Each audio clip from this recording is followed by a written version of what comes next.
Bonjour, voici aujourd'hui l'exercice numéro 2 de la deuxième série d'algèbre S1, MIP. Alors l'énoncé est le suivant. Si f est une application de E vers f, montrez que si A est une partie de E, alors A est contenu dans f-1 de f de A. Deuxième question, montrez que si B est une partie de f, alors f de f-1 de B, c'est B inter f de E. Troisième question, montrez que si f est injective, ou plutôt que f est injective, si et seulement si pour toute partie A de E, f-1 de f de A égale A. Enfin, quatrième et dernière question, montrez que f est surjective, si et seulement si pour toute partie B de P de f de f-1 de B, c'est B. Alors, pour la première question, nous allons montrer que A est contenu dans f-1 de f de A. Soit x un élément de A. Alors f de x, bien entendu, appartient à f de A. Et si f de x appartient à un ensemble U, eh bien c'est que x appartient à f-1 de U. Car f-1 de U, c'est l'ensemble des éléments de E dont l'image par f est dans U. Comme ici l'image de x par f est dans f de A, c'est que x appartient à f-1 de f de A. Et par conséquent, A est contenu dans f-1 de f de A. Deuxième question, nous allons montrer que, dans un premier temps, f de f-1 de B est contenu dans B inter f de E. Alors, soit y appartenant à f de f-1 de B. Alors, il existe un x dans f-1 de B, tel que y, c'est f de x. Si y, c'est f de x, y, il appartient à f de E, car y est une image.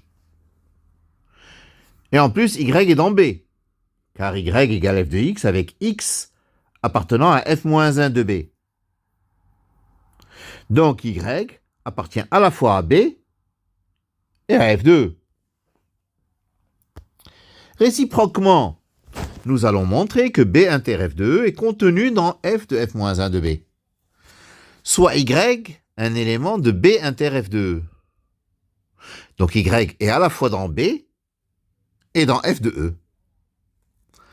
Puisque y est dans f de E, c'est qu'il existe un x dans E, tel que y égale f de x. Et puisque y égale f de x, et y est dans B, c'est que x appartient à f-1 de B. Donc y, qui vaut f de x, il appartient à f de f-1 de B. Par conséquent, B inter f de E est contenu dans f de f-1 de B. Et par conséquent, f de f-1 de B, c'est B inter f de E. La troisième question. Nous allons montrer que f injective est équivalent à f-1 de f de A, c'est A. De la gauche vers la droite, on va supposer que f est injective et montrer donc que f-1 de f de A, c'est A. Alors une remarque. D'après la première question, nous avions que A était déjà inclus dans f-1 de f de A dans tous les cas. Il suffit maintenant de montrer que nous avons bien que f-1 de f de A est contenu dans A. Alors, soit x appartenant à f-1 de f de A, alors f de x appartient à f de A. Mais f de A contient les images des éléments de A. Donc, puisque f de x appartient à f de A, il existe un x' dans A, tel que f de x égale f de x'. Mais f, elle est injective. Si on a f de x égale f de x', c'est que x égale x'. Donc x, en fait, il est dans A. Donc, f-1 de f de A est contenu dans A. Alors, réciproquement, supposons que f-1 de f de A, c'est A, et montrons que f est injective. Donc, nous allons prendre x et x', deux éléments de E qui ont la même image. Et nous allons montrer que x égale x'. Si f de x égale f de x', c'est que f de x est contenu dans f du singleton x'. Donc x appartient à f-1 de f du singleton x'. Et comme f-1 de f de a, c'est a, pour toute partie a de e, donc x appartient au singleton x'.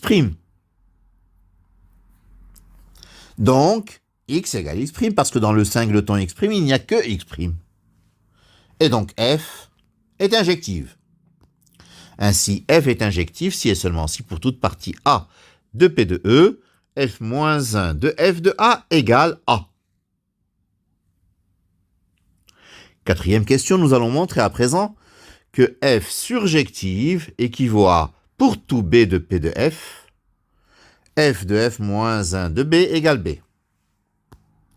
Alors nous savons déjà que f de f-1 de b égale b inter f de e. De la gauche vers la droite, si f est surjective, mais f de e c'est f.